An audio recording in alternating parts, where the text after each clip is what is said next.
Assalamualaikum warahmatullahi wabarakatuh. Pada video kali ini, kami akan menjelaskan tugas 2 pada mata kuliah Enterprise Architecture Integration, yaitu studi kasus data level.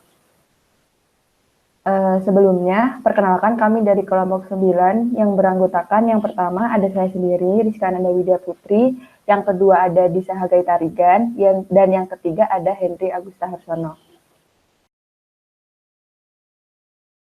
Nah, pada tugas 2 kali ini, kami diminta untuk melakukan integrasi data menggunakan Data Integration Tools, yaitu Pentaho. Yang kedua, kita diminta untuk melakukan visualisasi data menggunakan Data Visualization Tools. Nah, untuk data-datanya telah disediakan, ada 5 data. Yang pertama ada data mahasiswa ikut lomba dengan format Excel atau .xlsx. Kemudian ada data penerima beasiswa dengan format .sql, dan yang ketiga ada data tunggakan SPP mahasiswa dengan format Excel juga. Kemudian ada data pantauan kesehatan mahasiswa selama pandemi dengan format .csv. Kemudian terakhir ada data TAK atau transkrip aktivitas kemahasiswaan dengan format .sql. Kemudian untuk tools-tools yang kami gunakan dalam integrasi level data pada tugas kali ini, yang pertama adalah Pentaho. Pentaho sendiri adalah kumpulan aplikasi business intelligence yang bersifat free, open source software atau FOSS, dan berjalan di atas platform Java. Nah, aplikasi-aplikasi Pentaho ini dikembangkan oleh Pentaho Corp yang berpusat di Orlando, Amerika Serikat.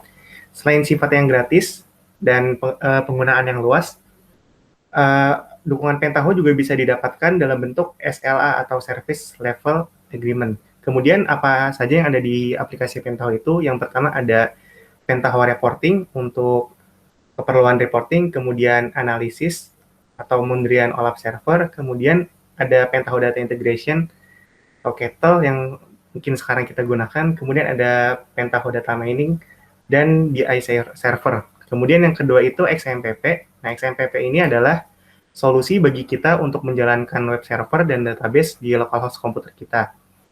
Untuk web servernya sendiri yang dijalankan adalah Apache, kemudian yang berjalan di atas PHP untuk nanti websitenya.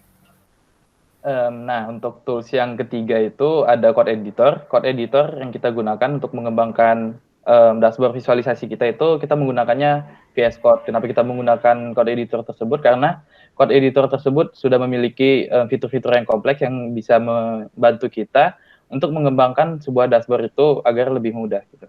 Nah, keempat itu kita menggunakan framework Laravel. Nah, kita menggunakan framework Laravel ini agar mempermudah kita untuk slicing dari template dashboard admin yang sudah kita pilih untuk memvisualisasikan data-data yang telah kita integrasikan dan diolah terlebih dahulu.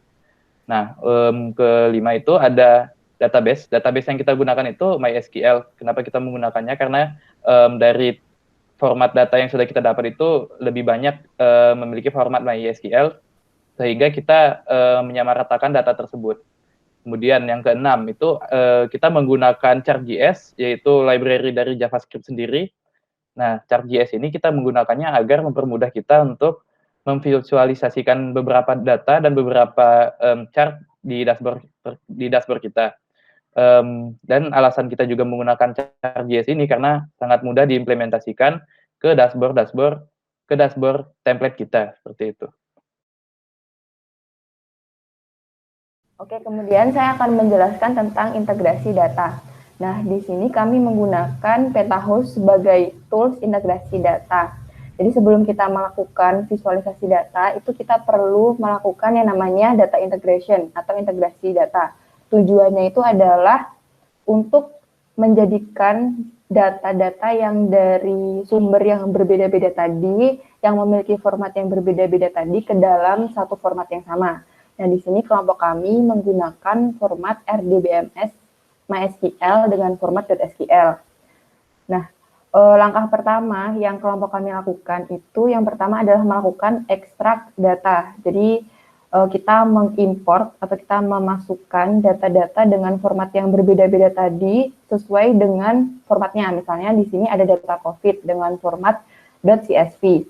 Kemudian ada data mahasiswa, ada data TAK, dan data penerima beasiswa dengan format .sql. Kemudian ada data tunggakan, data lomba, dan data telat lulus dengan format .xlsx. Nah, setelah kita melakukan ekstrak, kita melakukan transformasi data. Transformasi data ini itu menyesuaikan kebutuhan informasi apa yang ingin kita tampilkan atau informasi apa saja yang ingin kita visualisasikan. Nah, di sini sebagai contohnya adalah kita diminta untuk menampilkan informasi kesehatan mahasiswa selama pandemi COVID-19. Nah, jadi kita perlu atau kita memerlukan dua data, yaitu data COVID-19 dan data mahasiswa. Kemudian kita lakukan merge join. Nah, sebelum kita melakukan merge join, itu kita perlu mengetahui terlebih dahulu variabel apa yang bisa kita hubungkan. Nah, di sini kebetulan variabel yang sama itu adalah variabel NIM. Nah, di sini ada variabel NIM di data COVID-19, kemudian ada variabel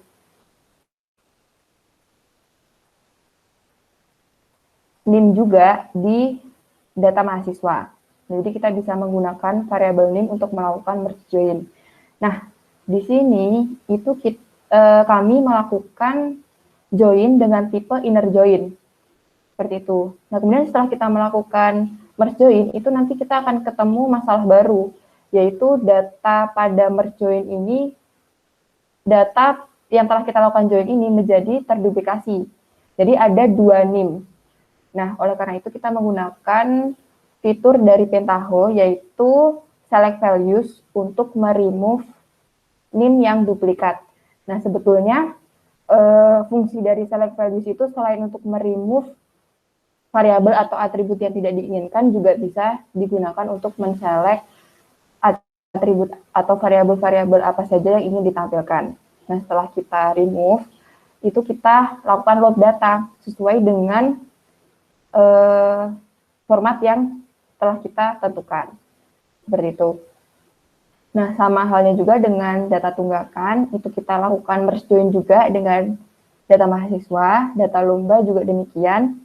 Kemudian data telat lulus ini karena informasi yang diminta adalah untuk menampilkan mahasiswa yang memiliki semester lebih dari 10, oleh karena itu kita menggunakan fitur filter rows untuk memfilter mahasiswa yang memiliki semester lebih dari 10. Seperti itu.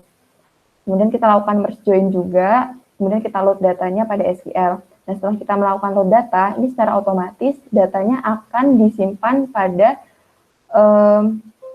RDBMS MySQL.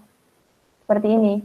Nah, di sini ada beasiswa, kemudian ada data COVID, kemudian ada data lomba, dan seterusnya. Seperti itu. Oke, tadi setelah dilakukan integrasi data dan menghasilkan RDBMS seperti ini, selanjutnya adalah kita lakukan visualisasi data. Untuk visualisasinya sendiri, kita menggunakan Chart.js untuk menampilkan data di front end, dan untuk menyediakan datanya, untuk mengambil data dari database, kita menggunakan Laravel di back end. Nah, untuk kodenya sendiri di Laravel, kodenya berada di dalam Visual Controller, kode untuk mengambil data dari database.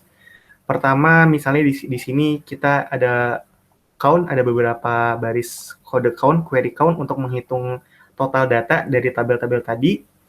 Kemudian di sini contoh lain ada count sakit untuk menghitung mahasiswa yang sakit, count sehat, dan lain-lain. Nah, misalnya di sini juga ada beasiswa, ada untuk menghitung TAK, dan query-query lain yang nantinya akan menghasilkan data yang akan digunakan di sisi front end.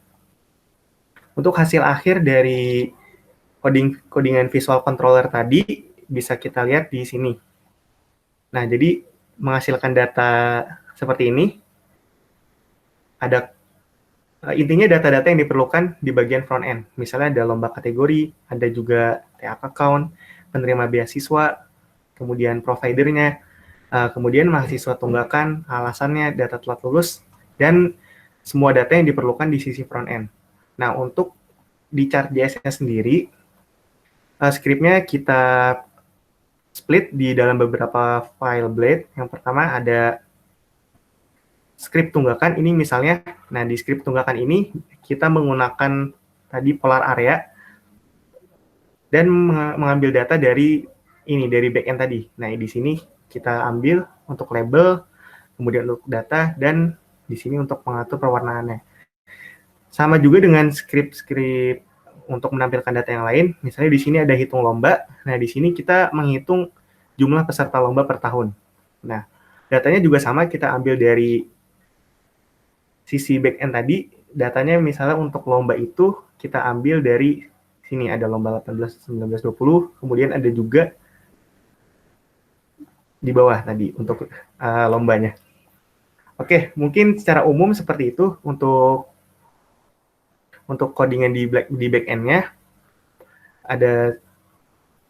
Ada beberapa script yang kita pisah dalam file-file berbeda yang mewakilkan tiap chart yang ditampilkan di front end. Nah, di front end-nya sendiri untuk hasilnya, nah ada di sini. Nah, teman-teman juga bisa buka di sini di ai.vlaboratory.xyz.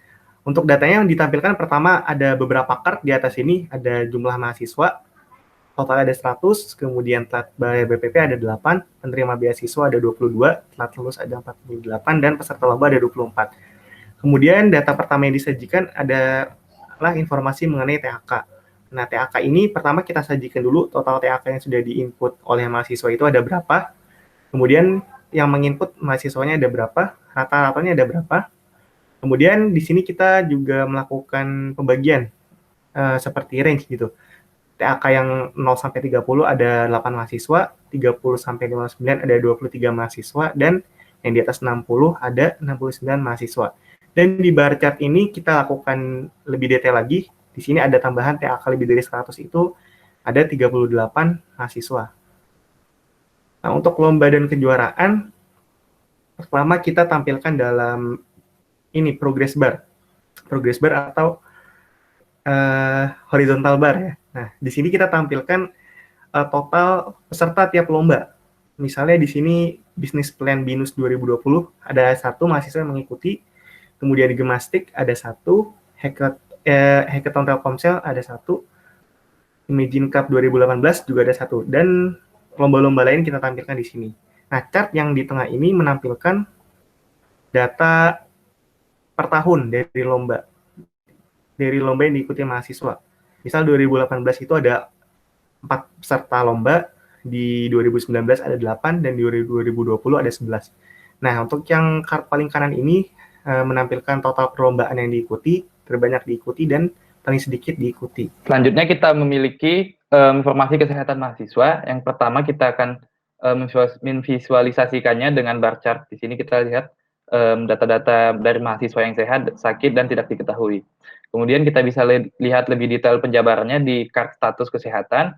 Ini kita bisa lihat mahasiswa yang sehat itu ada 8 orang, yang sakit ada 2, dan tidak diketahui ada 90. Nah, agar memperjelas dari visualisasi sebelumnya, kita menampungnya di sini dengan pie chart, yaitu kita bisa melihat persentasi mahasiswa yang sehat dan yang sakit itu lebih banyak di sini mahasiswa yang sehat begitu. Nah, kemudian di sini ada informasi persebaran penerima beasiswa pada mahasiswa. Nah, bisa kita lihat di bar chart tersebut sebaran penerima beasiswa terbanyak itu yang dikeluarkan oleh Kemendikbud sendiri seperti itu. Kemudian di sebelah kanannya ada card yang itu menampung provider beasiswa itu seperti BCA, Bidik Misi, BRI, Jarum, dan lain sebagainya. Nah, di bawahnya lagi itu ada informasi tentang mahasiswa yang telat lulus. Nah, parameternya itu kita ambil dari semester 10 dan seterusnya sampai semester 14.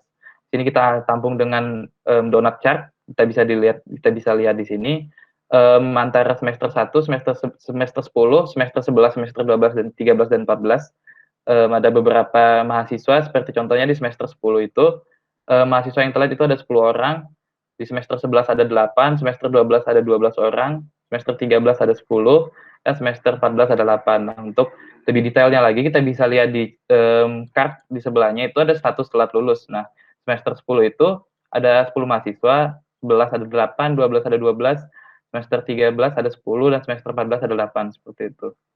Nah, di bawahnya lagi ini kita memiliki visualisasi tentang tunggakan BPP mahasiswa. Nah, di sebelah kiri ini ada data mahasiswa yang menunggak, itu dengan NIM, nama, dan alasan tunggakan. Ada beberapa alasan seperti PHK, COVID-19, orang tua meninggal, telat regis, dan lain sebagainya, seperti itu. Nah, di sebelah kanan kita memiliki radar chart ini, itu tentang persentase tunggakan BPP mahasiswa itu, yang lebih banyak itu bisa kita lihat alasan karena COVID-19, seperti itu. Sekian saja presentasi dan visualisasi data dari kelompok kami. Bila ada kesalahan kata ataupun sesuatu hal yang tidak berkenan oleh teman-teman sekalian dan Bapak, kami minta maaf. Terima kasih.